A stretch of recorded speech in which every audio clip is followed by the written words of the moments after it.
إن الحمد لله نحمده تعالى ونستعينه ونستغفره ونستهديه ونعوذ بالله من شرور أنفسنا ومن سيئات أعمالنا من يهده الله فلا مضل له ومن يضلل فلن تجد له وليا هاديا مرشدا اللهم لك الحمد ملء السماوات وملء الأرض وملء ما بينهما وملء ما شئت من شيء بعد اللهم لك الحمد قبل الرضا وبعد الرضا وحتى ترضى ولك الحمد على كل حال وفي كل حال اللهم صل على سيدنا محمد في الأولين وصل على سيدنا محمد في الآخرين وصل على سيدنا محمد في الملأ الأعلى إلى يوم الدين اللهم آمين اللهم انفعنا بما علمتنا وعلمنا ما ينفعنا وارزقنا علما وحلما وفهما برحمتك يا أرحم الراحمين اللهم إنا نعوذ بك من علم لا ينفع ومن عمل لا يرفع ومن دعوة لا يستجاب لها. إخوة الإيمان yang dimuliakan oleh Allah, insyaallah nahmadullah ta'ala karena Allah subhanahu wa ta'ala yang memberikan kesempatan untuk kita kalian untuk bertemu di masjid yang mulia ini, di malam yang mulia ini. Alhamdulillahi rabbil alamin. Ibadallah, Al-Quranul Karim ini hadiah dari Allah subhanahu wa ta'ala kepada orang yang beriman. Ini nikmah yang besar. Buku yang seperti cahaya, yang nur, yang memberikan kita kuat, yang memberikan kita hidayah, yang menjadi seperti teman di dalam dunia dan akhirat. Orang yang hidup dengan Al-Quran di dalam dunia, nanti dia bertemu Al-Quran ini di dalam kuburan dan juga di hari kiamat. Al-Quran menjadi seperti syafi'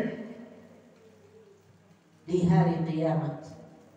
Pada hari itu tidak ada ayah atau ibu yang membantu kita. Semuanya berkata nafsi, nafsi.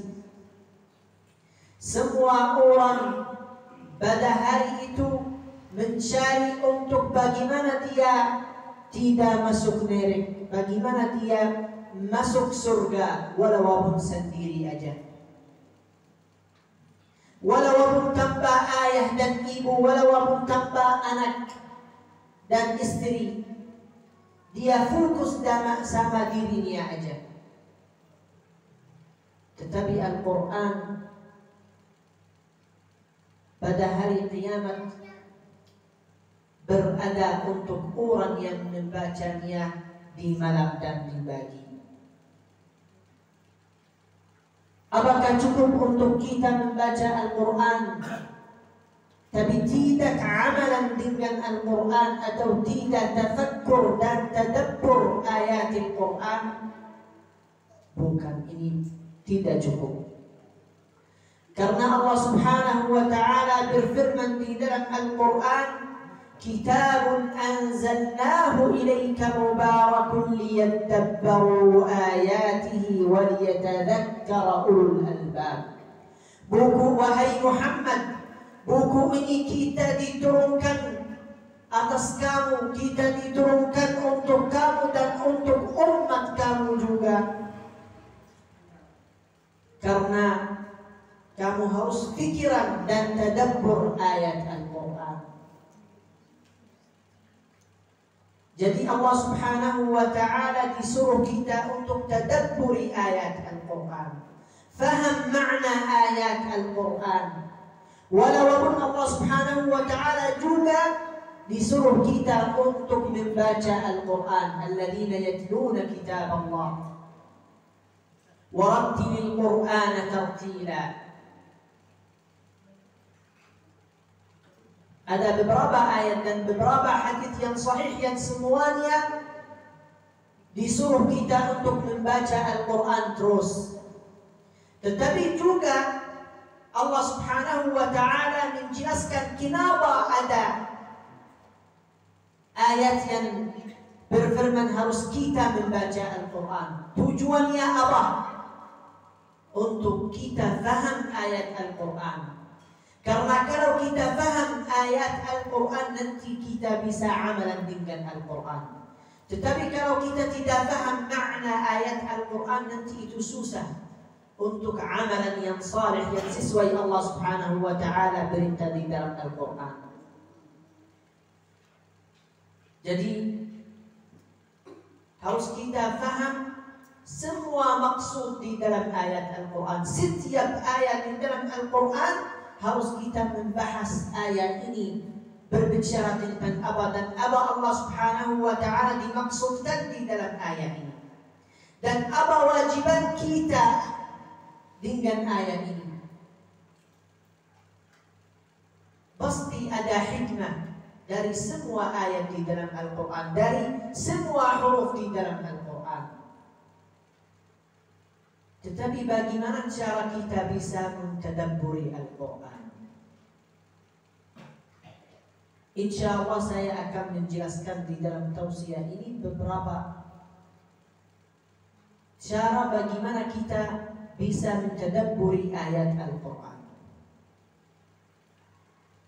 Pertama, Allah Subhanahu wa ta'ala tidak memberikan ilmu dan hikmah untuk orang yang jauh dari Allah Subhanahu wa ta'ala, yang tidak mendekat dengan Allah Subhanahu wa ta'ala. Dalilnya apa? Dalilnya di dalam Al-Quran sendiri. Allah Subhanahu wa ta'ala berfirman di dalam Al-Quran, wattaqullaha wa yu'allimukumullah. Jadi kalau kamu bertakwa kepada Allah Subhanahu wa ta'ala, pasti Allah Subhanahu wa ta'ala akan mengajar kamu. Pasti kamu akan faham maksud ayat Al-Quran. Tetapi orang yang tidak dekat dengan Allah Subhanahu wa ta'ala, tidak salat jamaah 5 waktu, tidak membaca Al-Quran terus, tidak istighfar, tidak doa terus, jadi dia tidak bisa faham ayat Al-Quran, tidak bisa mentadabbur ayat Al-Quran. Karena ilmu ini yang berharga. Ilmu adalah sesuatu yang berharga, dan khususnya ilmu syariah, ilmu ad-din, ilmu agama. Jadi Allah Subhanahu wa ta'ala tidak memberikan ilmu ini untuk orang yang tidak taat kepada Allah Subhanahu wa ta'ala. Mungkin uang Allah Subhanahu dan harta Allah Subhanahu wa ta'ala memberikan untuk seluruh manusia. Seluruh manusia dapat rezeki dari Allah Subhanahu wa ta'ala, dapat uang, dapat harta, makanan, minuman. Walaupun orang itu kafir, walaupun orang itu munafik, walaupun orang itu musyrik. Tetapi ilmu Al-Quran dan ilmu agama dan faham maksud ayat Al-Quran ini, Allah Subhanahu wa ta'ala tidak memberikan untuk apapun kecuali orang yang punya taqwa dan dekat dengan Allah Subhanahu wa ta'ala. Mungkin ada orang yang munafik, dia berkata saya punya ilmu agama, saya punya tafsir Al-Quran, saya faham. Tetapi kalau kita membahas, kita akan tahu ilmu yang dia punya itu ilmu yang salah. Faham yang dia faham itu faham yang salah. Jadi amalannya bukan sesuai ayat Al-Quran. Jadi ilmu yang benar dan faham yang benar dan maksud ayat yang benar ini khusus orang yang bertakwa kepada Allah Subhanahu wa ta'ala. Karena Allah Subhanahu wa ta'ala berfirman, wattaqullaha wa yu'allimukumullah. Yang kedua, harus kita merasa bagaimana Al-Quran ini buku yang agung. buku yang berharga. Ketika kita membaca Al-Quran harus kita merasa ini berbicaraan dari Allah Subhanahu wa Ta'ala. Ini kalamullah. Ketika saya membaca Alhamdulillahi Rabbil Alamin Ar-Rahmanir Rahim, harus saya pasti yakin di dalam diri saya, di dalam hati saya, ini berfirman dari Allah Subhanahu wa Ta'ala. Allah Subhanahu wa Ta'ala yang disebutkan ayat ini. Kalau saya paham itu dan merasa di dalam pikiran saya, di dalam hati saya, ini huruf semuanya dari Allah Subhanahu wa Ta'ala, ayat ini dari Allah Subhanahu wa Ta'ala yang Maha Agung, jadi saya bisa mentadabburi ayat Al-Quran. Yang ketiga, harus ketika saya membaca ayat Al-Quran, saya merasa Al-Quran ini berbicara dengan saya sendirian. Ya ayyuhalladzina amanu, jadi saya fokus. Wahai orang beriman, saya fokus. Apa setelahnya? Karena ini ayat khusus saya sendiri. Wa aqimus shalah, saya membaca ini wa aqimus shalah, jadi maksudnya saya fulan bin fulan, bukan orang lain. Wattaqullah, ini maksudnya saya. Wa'malu salihan, bikin amalan yang saleh, maksudnya saya. Setiap ayat di dalam Al-Quran ketika saya membaca, harus saya merasa ini maksudnya diri saya, bukan orang yang lain. Kalau saya faham makna ini dan hidup dengan makna ini, insya Allah saya dapat manfaat dari ayat Al-Quran. Saya dapat hidayah dari Al-Quran. Saya mentadabburi ayat Al-Quran. Tetapi kalau saya membaca Al-Quran dan merasa Al-Quran ini berbicara dengan orang lain, ayat ini maksudnya orang beda, bukan saya, nanti bagaimana saya bisa mengamalkan sesuai Al-Quran? Kalau saya merasa Al-Quran ini bukan khusus saya, itu khusus orang yang lain. Ini yang ketiga, bagaimana saya bisa mentadabburi ayat Al-Quran. Yang keempat, harus saya tahu Al-Quran ini setiap hari ada mukjizat yang baru. Ada ilmu yang baru. Setiap hari ulama ketemu informasi dan ilmu yang baru dari Al-Quran. Karena Al-Quran ini mukjiz, dan mukjizatnya tidak selesai sampai akhir zaman. Ulama sekarang di dalam semua bidang, ulama kedokteran, ulama senior dan seluruh ulama bertemu informasi, dan kitab informasi ini sudah berada di dalam Al-Quran. Ini namanya i'jaz ilmi. Karena Allah Subhanahu wa Ta'ala yang diturunkan Al-Quran, Dia yang tahu semua hal yang di dalam dunia ini. Salah satu contohnya, Allah Subhanahu wa Ta'ala berfirman di dalam Al-Quran, Innal ladhina kafaru bi ayatina sawfa nuslihim nara kullama nadijat juluduhum baddalnahum juludan ghairaha.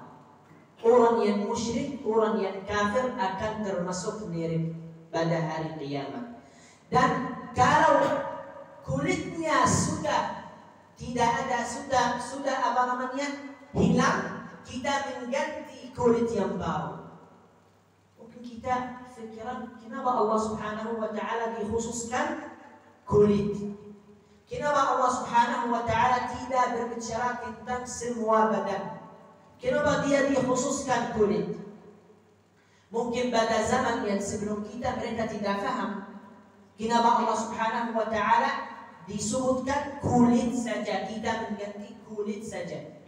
Kalau kulit ini sudah hilang, sudah rusak, kita mengganti baru untuk mereka merasa ada.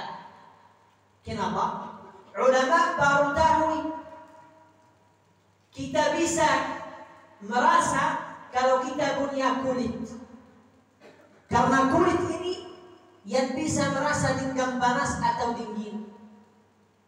Tetapi kalau kulit ini sudah tidak ada, nanti kita tidak merasa sama sekali. Karena sel atau khaliyah itu berada di kulit untuk yang khusus merasa. Jadi karena itu Allah Subhanahu wa ta'ala berkata kita mengganti kulitnya. Tidak berkata kita mengganti badan semua. Kita tunggu sampai badan semua hilang nanti baru diganti yang baru. Tapi kalau langsung kalau kulit ini hilang, ada kulit yang baru untuk mereka terus merasa ada. Jadi setiap hari ada informasi yang baru dari Al-Quran. Jadi kalau saya tahu itu, saya insya Allah bisa mentadabburi Al-Quran. Dan selanjutnya, kalau saya mau mentadabburi ayat Al-Quran, harus saya membaca setiap ayat beberapa kali, tertib diulang-ulang. An-Nabi SAW satu malam dia baca satu ayat, in tu'adzibhum fa innahum 'ibaduk wa in taghfir lahum fa innaka antal azizul hakim. Satu ayat saja ini Nabi Muhammad SAW dibaca selama satu malam dari Isya sampai subuh. Dia bacanya dan nangis dan mentadabburi ayat ini. Satu ayat, mungkin kita akan membacanya di dalam 10 titik. In tu'adzibhum fa innahum 'ibaduk wa in taghfir lahum fa innaka antal azizul hakim. Dan juga Al-Hasan Al-Basri radhiyallahu anhu membaca satu ayat satu hari. Ayat itu wa in ta'uddu ni'matallahi la tuhsuha. Jadi kalau saya mau mentadabburi ayat Al-Quran, harus saya membaca ayat dan diulang sampai dia masuk hati saya, sampai dia masukkan pikiran saya, sampai saya merasa ayat itu sudah termasuk ke jiwa saya, ke diri saya. Jangan baca Bismillahirrahmanirrahim, Alhamdulillahirrahmanirrahim, Ar-Rahmanirrahim seperti itu. Kalau mau faham dan mentadabburi ayat Al-Quran dan dapat fahala yang sempurna, harus kamu fokus dengan setiap huruf. Ulang setiap ayat kali berkali sampai faham maksudnya dan ayat ini masuk di dalam hati kamu. Imam Ibnul Hawari dia baca Alhamdulillahi Rabbil Alamin sampai Iyyaka na'budu wa iyyaka nasta'in. Satu hari dia tidak bisa dilanjutkan. Dia bacanya dan nangis. Setelahnya, ketika saya membaca ayat Al-Quran, harus saya menghidupkan dengan ayat itu.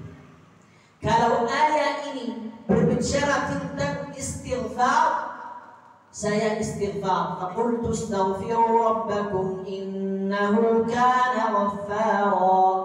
Astaghfirullah, astaghfirullah, astaghfirullah. Seperti itu. Kalau ayat ini berbicara tentang jannah, kita mendoakan, wahai Tuhan saya, termasuk saya di dalam surga. Iyyaka na'budu wa iyyaka nasta'in.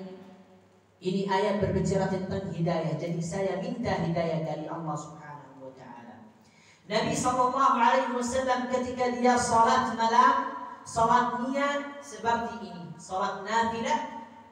Yang Rasulullah SAW salat bermalam itu seperti ini. Setiap ayat ada berbicara tentang al-jannah, dia dan berdoa. Dia berbicara tentang istighfar, dia istighfar. Berbicara tentang zikir, dia zikir Allah Subhanahu wa ta'ala.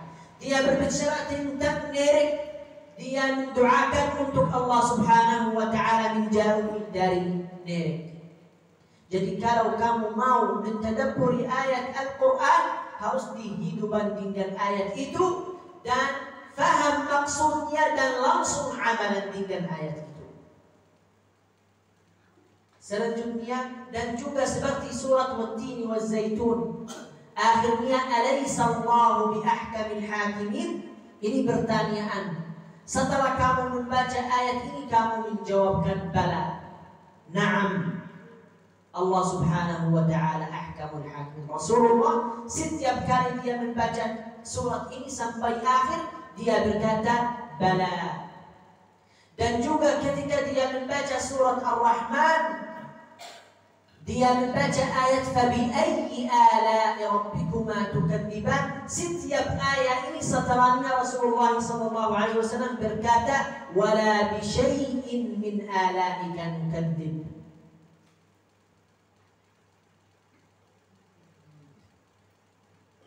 Yang selanjutnya itu membaca Al-Quran pelan-pelan, tidak baca cepat.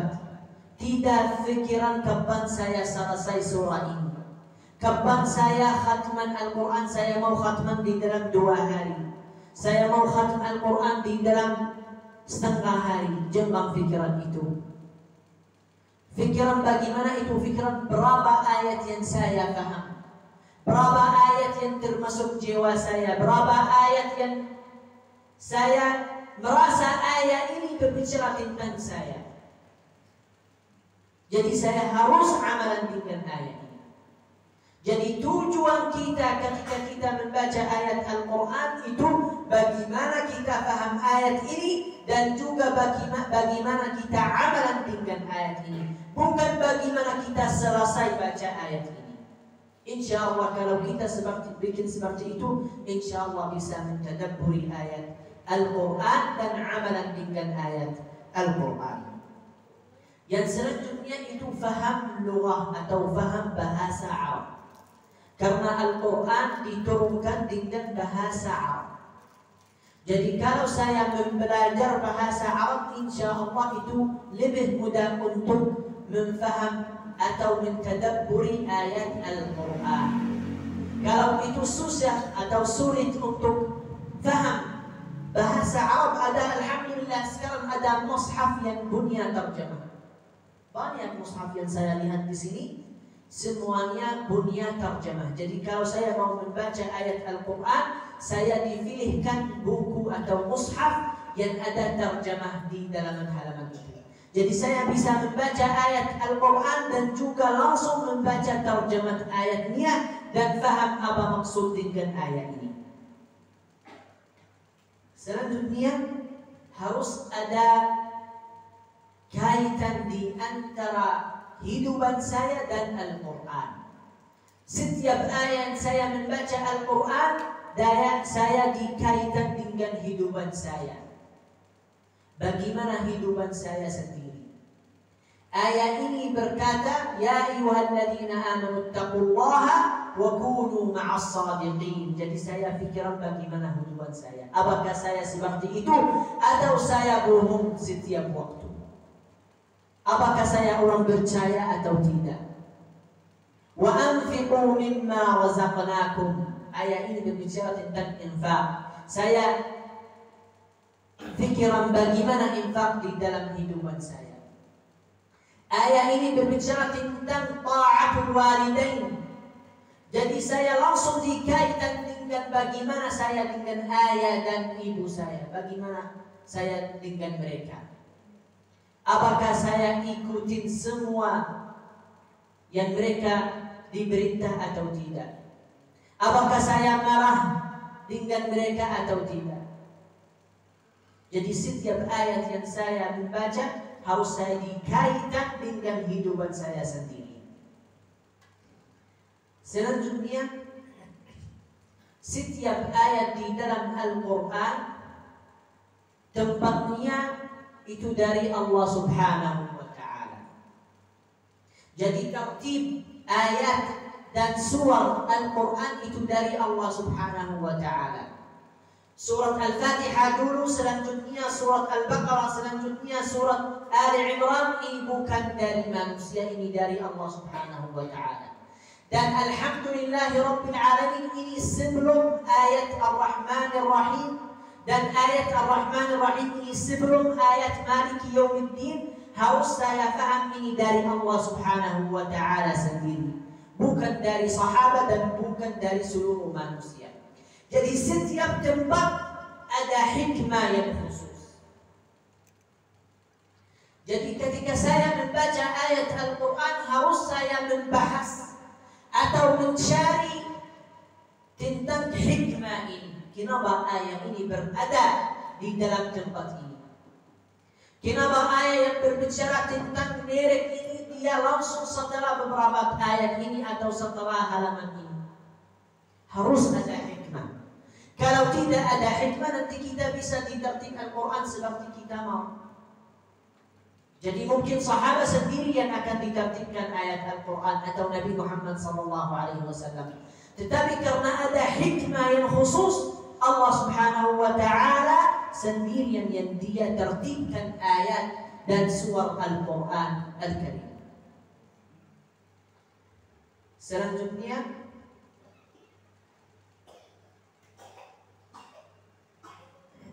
kalau saya mau faham ayat Al-Quran, harus saya juga membahas atau membaca buku-buku tafsir. Alhamdulillah sekarang ada banyak buku tafsir. Dan kita semuanya bisa dapat buku itu. Jadi harus walaupun satu hari sebulan saya membaca di dalam buku tafsir Al-Quran Al-Azim. Untuk saya tahu bagaimana sahabat faham ayat Al-Quran, bagaimana ulama yang besar, ulama yang sebelum kita faham ayat ini dan menjelaskan maksud dengan ayat ini. Karena mungkin sekarang karena kita orang yang tidak punya bahasa yang bagus, dan juga karena kita sekarang pada akhir zaman, jadi kita jauh dari waktu Al-Quran diturunkan. Tetapi orang yang hadir pada waktu Al-Quran, pada zaman yang Al-Quran diturunkan, pasti mereka lebih paham dari kita. Karena Al-Quran diturunkan waktu mereka hidup, waktu Nabi SAW diwujudkan juga. Jadi kita harus juga membaca tafsir untuk faham ayat Al-Quran, untuk juga faham bagaimana ulama yang besar dan sahabat berbicara tentang ayat itu. Setelahnya harus saya mentafakuri atau mentadabbur kenapa surah ini dimulai dengan kata ini. Kenapa surat Al-Fatihah mulai dengan Alhamdulillahi Rabbil Alamin? Kenapa surat Ghafir mulai dengan Hamim? Surat yang lain mulai dengan Alif Lam Mim, Alif Lam Mim Ra. Kenapa? Kenapa surah ini mulai dengan ayat ini dan khatman dengan ayat itu? Kalau insya Allah saya membahas dan membaca, insya Allah saya akan faham dan bisa mentadabburi Al-Quran Al-Karim mudah, dan insya Allah saya bisa amalan dengan Al-Quran. Ini insya Allah beberapa titik atau beberapa poin yang kamu insya Allah kalau amalan dengan cara ini, insya Allah akan bisa mentadabburi ayat Al-Quran dan bisa dengan amalan Al-Quran, dan insya Allah bisa dapat syafaat Al-Quran, dapat syafaat Nabi Muhammad sallallahu alaihi wasallam pada hari qiyamah, yauma la yanfa'u malun wala banun illa man atallaha biqalbin salim. أسأل الله العظيم رب العرش العظيم أن ينفعنا بما علمنا وأن يعلمنا ما ينفعنا، وأسأل الله سبحانه وتعالى أن يجعل تجمعنا هذا تجمعا مرحوما، وتفرقنا من بعده تفرقا مباركا معصوما، وأن يغفر لمن حضر هذا الدرس ولوالديه، وأن يفتح لسماع الموعظة قلبه وأذنيه، وأن يجعلنا من الذين يستمعون القول فيتبعون أحسنه. اللهم اغفر لنا وارحمنا وعافنا واعف عنا وأكرمنا ولا تهنا. اللهم إنا نسألك الجنة وما قرب إليها من قول أو فعل أو عمل، ونعوذ بك من النار وما قرب إليها من قول أو فعل أو عمل. اللهم إنا نسألك موجبات رحمتك وعزائم مغفرتك والسلامة من كل إثم والغنيمة من كل بر والفوز برضاك والجنة والبعد عن سخطك والنار. ربنا هب لنا من أزواجنا وذرياتنا قرة أعين واجعلنا للمتقين إماما. ربنا لا تزغ قلوبنا بعد إذ هديتنا وهب لنا من لدنك رحمة إنك أنت الوهاب. ربنا آتنا في الدنيا حسنة وفي الآخرة حسنة وقنا عذاب النار. وآخر دعوانا أن الحمد لله رب العالمين، وصلى الله وسلم على سيدنا محمد وعلى آله وصحبه أجمعين، والحمد لله رب العالمين.